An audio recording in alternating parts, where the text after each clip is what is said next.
Ang Ginoo manaa kaninyo. Manaw sa kanimo, Kinutlugikan sa Ebanghelyo sumala ni San Mateo. himayaw nikaw o Ginoo.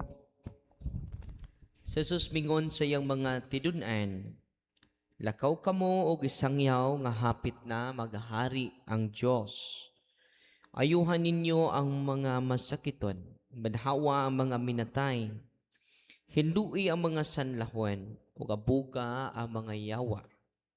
Nakadawat kamo nga walay bayad, o sa panghatag kamo sa walay pagpangayog bayad. Ayaw kamo pagdalag kwartang bulawan, plata, o bronze. Ayaw pagdalag puntel sa inyong pagpanaw, ni ilisan, ni sapatos, ni sungkod. Ang mga mamumuo angay hatagan sa iyang kabuhian. Inig-abot ninyo sa usa ka lungsod, kung balangay pangita kamo, tao nga moabi-abi kaninyo. Og pabilin kamo, uban kaniya hangtod nga mobiya kamo ni atong dapita. Inig dayon ninyo sa kabalay, ingnang tagbalay, ang kalinaw mag-uban kaninyo. Kung mudawat kaninyo ang tagbalay, ibilin ang inyong kalinaw. Apan kung dili, bakwia ang inyong panghinaot. O kung ay balay o lungsod nga dili mudawat kaninyo, o dili mamati kaninyo, biyai ka ng dapita, o taktaka ang abog sa inyong tiil. Hinumdumi kini, nga mas maluoy pa ang Diyos sa adlaw sa paghukom sa mga tao sa Sodoma o Gomora kaysa mga tao ni anang lungsura. Ang Ebanghelyo sa Ginoo. Daygon ikaw o Kristo, palihog manglingkod. So magandang hapon, umaga. Sanayan ko magmisa sa afternoon. Magandang umaga mga kapatid. So welcome po sa mga malayo, kahit may bagyo, nandito kayo. At meron tayong prayer of deliverance sa bagyo. At ipopost ko po yung prayer of deliverance. At ang biblical foundation natin sa deliverance of typhoon is biblical.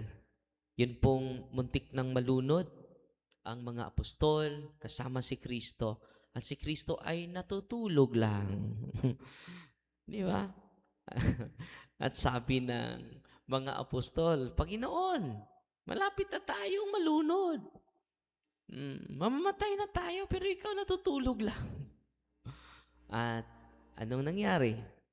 Ang sabi ni Kristo sa kanyang mga apostol, maliit na pananampalataya. So bakit ba ang liit ng pananampalataya ninyo? No. So ngayon, dagdagan natin yung pananampalataya natin sa Panginoon. At paano ba natin madagdagan? Sa pamagitan ng panalangin. Mamaya ipopost ko po yung prayer of deliverance against Typhoon Inday. Kung hindi ako nagkamali, Typhoon Inday, yung bagyo, di ba? Super typhoon po ito. No. So kahit malayo na, damang-dama natin ngayon. Baka bukas, kung hindi ako nagkamali, bukas, darating yung super typhoon or ngayong araw na ito. So, kahit may bagyo, nandito kayo. No? Grabe yung pananampalataya ninyo. Sa nabalitaan ko, signal number 5 po ito. Di ba yung typhoon natin, number 4 lang. Pero ngayon, na-intensify po. At isa sa mga rason yan dahil sa climate change. Dahil din sa pagsira sa kabundukan. Pagsira sa kalikasan. Sinong nagsira?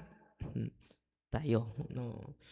Dahil sira na tayo eh. No? Blinded na yung intellect natin at weaken na yung will natin because of our sinfulness. Because of our concupiscence. Yan po yung resulta sa original sin natin. Ng una nating mga magulang. So before tayo mag-share sa Ebanghelyo, isi-share ko po sa inyo yung pagbisita namin doon sa North Cotabato po. Mga 40% Christian po at mga 50% mga Muslim. So, ang label nila doon, walang protestante. Protestante ka ba? Katoliko ka ba? Hindi. Christian ka ba? Christian yan. No? Meaning, Catholic or Protestant. So, yun po yung label nila. Kristiyano ito. Dahil, ang pinakamarami doon sa North Cotabato, mga Muslim, mga kapatid nating mga Muslim. Dahil sa kaguluhan sa sa lugar, safety po doon sa Cotabato, sa North Cotabato. So doon sa syudad, ano sila, maraming mga Muslim doon. Mas marami pa sa mga Kristiyano. First time ko din na nakapunta sa North Cotabato. No? Sa syudad, ang nakalimot ako sa pangalan sa parokya. Tingnan ko muna yung Holy Rosary Parish sa Cotabato City. At yung yung parish priest nila si Father Simeon. Father Simeon Simon Jr. Batang-batang pari pa kaklase ni Father Jumar, yung pinupuntahan din natin sa libungan. Naka-witness po siya ng 2 during po sa Blessing of Sacramentals po. Parokyano niya, no? Taga doon. Nag-bless lang tayo ng mga religious items, no? Nanginginig na yung buong katawan, no? At dumudubli yung takot niya. At hindi lang po ito na witness, na saksihan sa pari natin, sa parish priest. Nasaksihan po ito sa lahat ng mga dumadalo. Ang dami mga tao. Punong-puno yung simbahan sa Holy Rosary Parish. No? At dami din mga lay minister, mga altar servers na nandun. Nakita nila. Sumisigaw, no? Nag-bless lang tayo ng mga religious item, ha? At nag-react na yung mga demonyo sa katawan ng biktima. At nagpaalam ako kay Father na kung may mag-react, Father, paintulutan niyo po kami na i-pray namin sa team natin dahil wala na po kaming jurisdiction dito sa diocese mo. At nung binigyan tayo ng pahintulot, yung team natin, kinuha yung nag-react sa harapan namin. At naka-video pala si Father Simon. Si Father. No? At yung mga kasamahan ni Father Simon sa kumbento. So, may lumapit sa akin, Father, naka-witness kami. No? Natatakot kami, Father. Dahil grabe yung pagsigaw. At sinabihan ko si Father Simon, Father, kailangan natin ang ministering ito sa simbahan mo. Kailangan may ministry ka, kahit hindi ka exorcist, hindi kailangan maging exorcist. Lahat tayo, kahit hindi exorcist, maka-deliverance. Yung exorcism, exclusive lang po sa exorcist yun. Hindi pwede na yung tatay mag-exorcise. No? Deliverance lang ang magagamit ninyo. Dahil ang exorcism, yung exorcist, dapat pari. Ang requirement para maging exorcist ka, dapat pari. Okay? Walang exorcist na laigo, ha? Walang exorcist na madre, ha? Kung meron kayong marinig na yan pong taong yan ay exorcist at hindi pare, hindi pwede yun. Sa terminology sa ating simbahang Katoliko. Dapat pari po Isa sa mga requirement na maging exorcist ka, dapat pari. At after sa after sa toko at sa blessing, mga kapatid, pinipray natin yung dalawa na nag-react. Yung una, mga kapatid, grabe pala yung nilapitan nila ng mga albularyo. Ang dami po. At dahil dito ay na-divided na po ang kanilang pamilya. Ito yung mga tunay na manifestation ng evil spirit. Kung yung pamilya ninyo ay panay lapit sa albularyo at sa mga mangkukulam, sisirain nila yung isipan mo. Sisirain nila hindi lang yung isipan mo, pati na yung relasyon natin sa mga mahal natin sa buhay. At yun po talaga yung nangyari sa nag-react. Ang gulo ng pamilya nila, ang gulo ng kanilang relasyon. Kahit magkakapatid sila. Yung kapatid niya lumapit din sa ibang albularyo. Sinabi, ang nag-send ng curse sa'yo, yung kapatid mo. At yung kapatid din niya, sabi din ng albularyo at manghuhula at mangkukulam, yung nag-send ng curse sa'yo, yung kapatid mo din, inaaway sila. Di ba? So, hindi lang sinisira yung imagination ng bawat isa. Kapag lalapit ka sa mga okultista, mga espiritista, sinisira unang-una yung sarili mong utak. So, anong nangyari sa'yo? Puno ka na ng bias. Sino yung kalaban mo? Yung kapatid mo. Sino yung kalaban mo? Yung auntie mo. Sino yung kalaban niyo? O yung uncle mo? Sino yung kalaban mo? Yung tatay ko. Yung nanay ko. Yun kadelikado yung occult spirit, mga kapatid. At sinabihan ko si nanay, dapat ma-renounce mo yung ungodly vows, ungodly pact, ungodly agreement. Kailan ba tayo magkaroon ng ungodly vows? At ito po yung hindi nalalaman ng marami.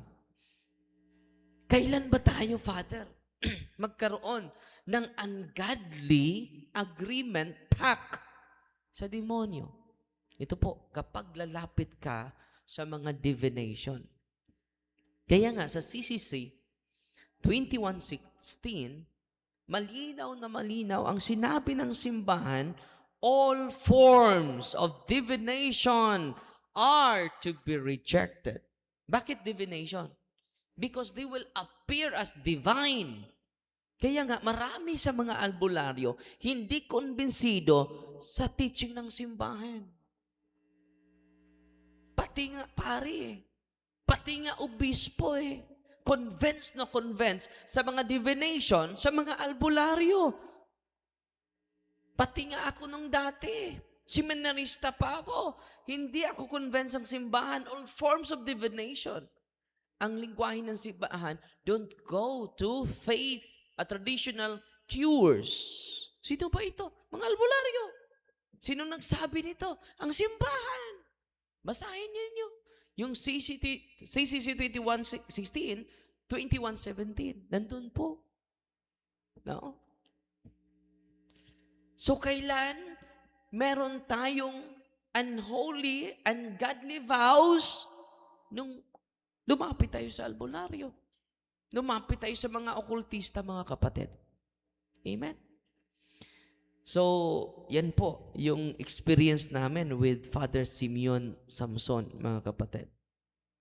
At dito tayo, may 3 minutes pa ako. Dito tayo sa gospel, mga kapatid. Sabi ni Kristo, whoever will not receive you or listen to your words, go outside that house or town and shake the dust from your feet. So ano ba yung punto ni Kristo dito? Ito yung sabi ni Saint Jerome. Ganda ng sinabi niya dito. This gesture is symbolical. Sabi niya, the dust acquired while staying among those who reject Christ should not be retained. The act represents complete detachment from unbelief and a clear testimony that the gospel has been offered and freely refused. So ano punto dito? Hindi natin ipagpilit yung mensahe ni Kristo. At wag ding mawala yung magandang, wag mong ipahintulot na yung disposition mo ay mawala. Magandang disposition mo, mawala. Dahil hindi ka ina-accept.